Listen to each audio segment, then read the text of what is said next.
Hi అండి, అందరికీ నమస్తే. Welcome back to my channel. మేమైతే సాటర్డే అయితే వెళ్ళాం కదా. ఇది వచ్చేసి సండే మార్నింగ్ వ్లాగ్ అనమాట. సో ఎర్లీ మార్నింగ్ అయితే చాలా పీస్ఫుల్గా అయితే ఉంటుంది.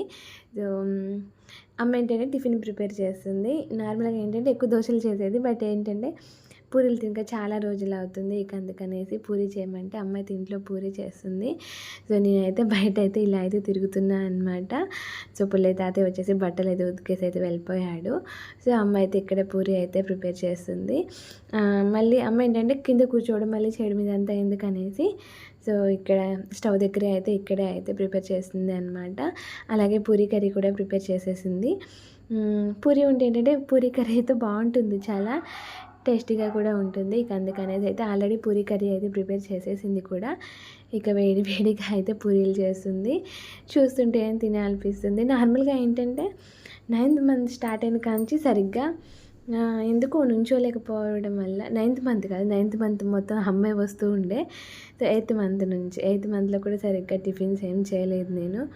సో మా మున్నగాడి కోసం ఒకసారి చేసేదాన్ని, ఒకసారి చేయకుండానే ఫుడ్ నార్మల్గా అన్నం కూర ఉంటుంది కదా, నెయ్యి వేసి వాడికి తినిపించి స్కూల్కి పంపించేదాన్ని. ఇక 9th మంత్ నుంచి అమ్మ మ్యాక్సిమం వస్తుందన్నమాట. వీక్లో 3 days నా దగ్గర, 2 days వెళ్ళడం ఇదే అవుతూ ఉండే. సో ఏంటంటే ఆల్రెడీ ఫస్ట్ సిజేరియన్ అయింది కదా, సెకండ్ టైం స్టిచెస్ మీద పెయిన్స్ వస్తాయి, ఎప్పుడు డెలివరీ అవుతాం తెలియదు కదా. ఇక అందుకనేసి అమ్మ 3 days నా దగ్గర, మళ్ళీ ఇంటికి వెళ్ళేసి నాన్నకి మా ఇంట్లో పనులు చేసుకోవడం, గిన్నెలు అవన్నీ మంచి క్లీన్ చేసుకొని 2 days ఉండేసి కర్రీస్ అన్నీ ప్రిపేర్ చేసి అయితే వస్తూ ఉండేది. నాన్నకి ఏంటంటే వ్యవసాయం పొలం ఎక్కువ ఉంది కదా, సో వ్యవసాయానికి ఇబ్బంది అవుతుండే. అటు చూసుకోవడం, మళ్ళీ ఇంటికి వచ్చి వంట చేసుకోవడం, చాలా హడావుడి అయిపోయింది. నేను వెళ్ళి ఉండడానికి ఏంటంటే పెయిన్స్ వస్తే 2 daysకి పెయిన్స్ అనిపిస్తున్నాయి అనమాట. సో వాళ్ళని అక్కడి నుంచి రావడం, ఇబ్బంది పెట్టడం ఇదంతా ఎందుకు అనేసి ఇక అందులో ఏంటంటే నేను అక్కడ ఉంటే మా మున్నగాడు కూడా నాతో పాటు అతుక్కొని ఉంటూ ఉంటాడనమాట. అదే ఇక్కడైతే స్కూల్కి పంపిస్తే నాకు రెస్ట్ ఉంటుంది.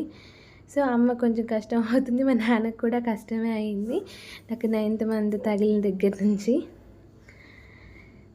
పూరీ కర్రీ అయితే ప్రిపేర్ చేసింది. ఆలుగడ్డ అయితే లేదు, బంగాళదుంపలు లేవు. ఇక అందుకనేసి టమాటా యాడ్ చేసి శనగపిండితోనే చేసేసింది అనమాట.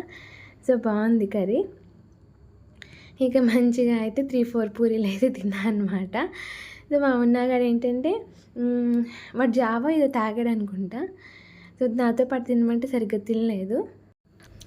ఇక నేను మా నాన్న తిందామని అయితే ప్లేట్లో అయితే వేసుకొని అయితే వెళ్తున్నాను.